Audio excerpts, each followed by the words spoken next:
For contracts today, we talked about consideration, and consideration is one of those things where I probably won't ever really seem to fully grasp it, but in principle, it's simple with a lot of complications. So the basic understanding isn't that bad to grasp, but there are a lot of scenarios where it could be difficult to decide whether or not this thing is a consideration.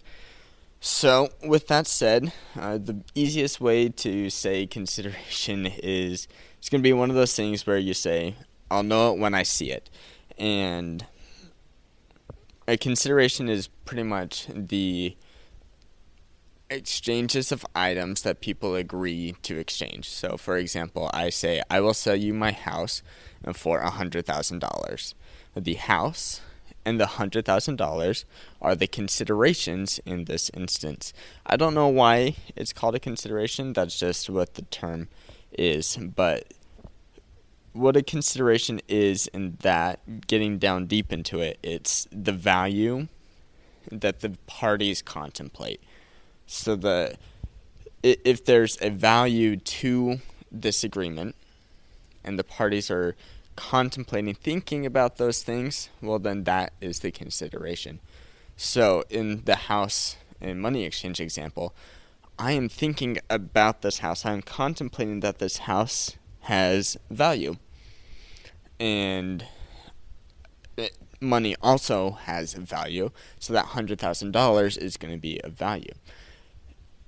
However, there are some things that are necessary for a consideration to be a consideration, and that is, I believe that there needs to be a promise, meaning I promise you that I will give you my house for $100,000. That may not be completely right. There are a couple of different main theories of understanding this. There's the benefit versus the detriment thing, where one party gains the benefit at the sacrifice of the other. I don't really understand how that works. The second theory of consideration is that it's a bargain of exchange. And when we say bargaining, that's not negotiating. That's just saying we are agreeing that there's a value tied to this thing. So we have a couple of cases, a couple of examples. Hamer v. Sidway. And in this instance, it's a very old case. I believe 1800s. There's this uncle whose name is William, and he has a nephew whose name is William. And so this is kind of fitting, as my name is William, although that is a side tangent. Anyways, in this instance, the uncle, he's like, if you don't drink, smoke, chew, gamble, I will give you $5,000 as long as you don't do those things before you're 21 years old. And the nephew, when he turned 21, he wrote his uncle and he said, Uncle, I did it. I didn't smoke, drink, chew. Where's my $5,000? And the uncle's like, I'm super proud of you. However, I'm going to give you that money as time goes on and set it aside for when I think you're ready for it. And the nephew's like, all right, not really happy about that, but I guess I'll go along with that. Well, the uncle died, and the son didn't get his money before the uncle had passed, and so he's requesting his money now, trying to claim that $5,000. And back then in lecture, we actually had a currency exchange with inflation and stuff. That's almost $90,000 today.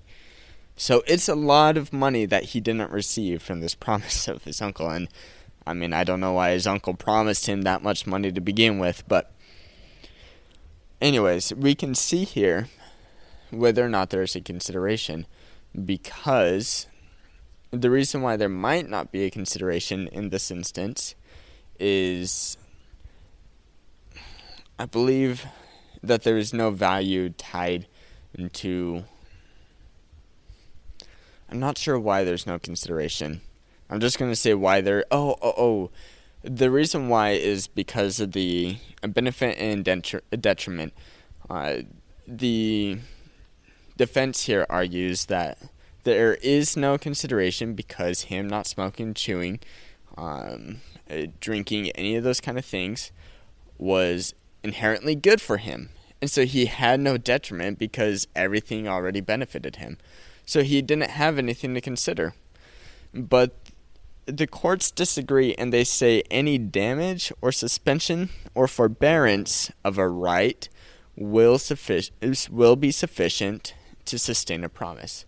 So that means that his actions, because he willfully abstained from doing those actions, because he could have done those actions, but he abstained from it, that constitutes a consideration.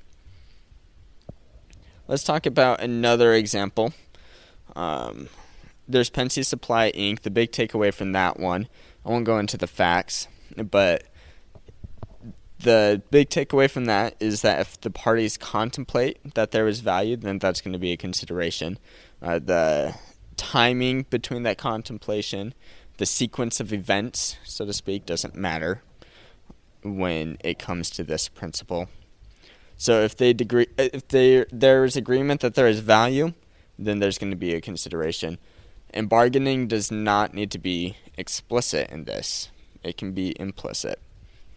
Okay, our final case is Daugherty v. Salt. And this is another instance where a loving aunt is trying to gift some money upon a niece.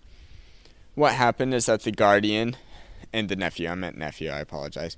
Nephew and the guardian come to the place. The nephew at this point is 8 years old. And the aunt is very pleased with this boy and says, "Oh, I wanna give you some money.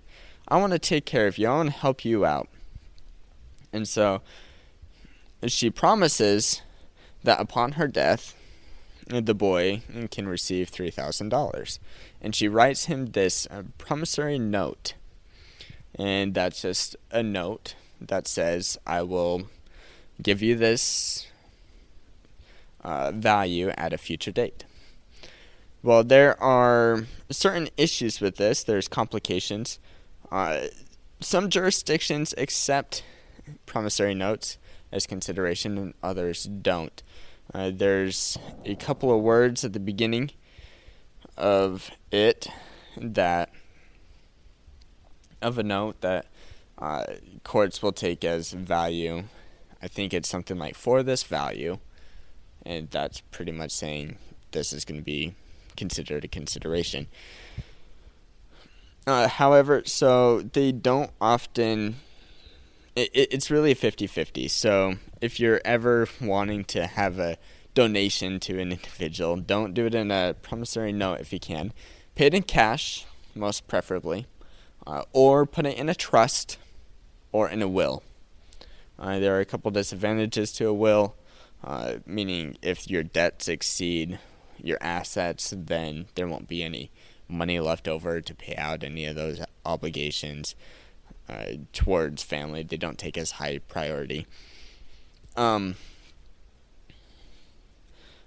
the biggest takeaway from that is really considerations can be pretty straightforward. There are better ways of doing things. There's good practices, there's better practices, and there's not so good practices. And we should always be striving for the better practices. And that's a little bit of an overview, an introduction, so to speak, of consideration.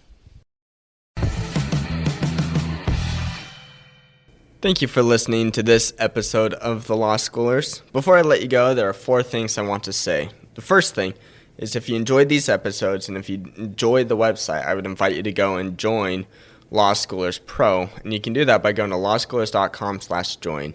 It's a way for you to support us, but there's also a lot of features there that I think you will enjoy.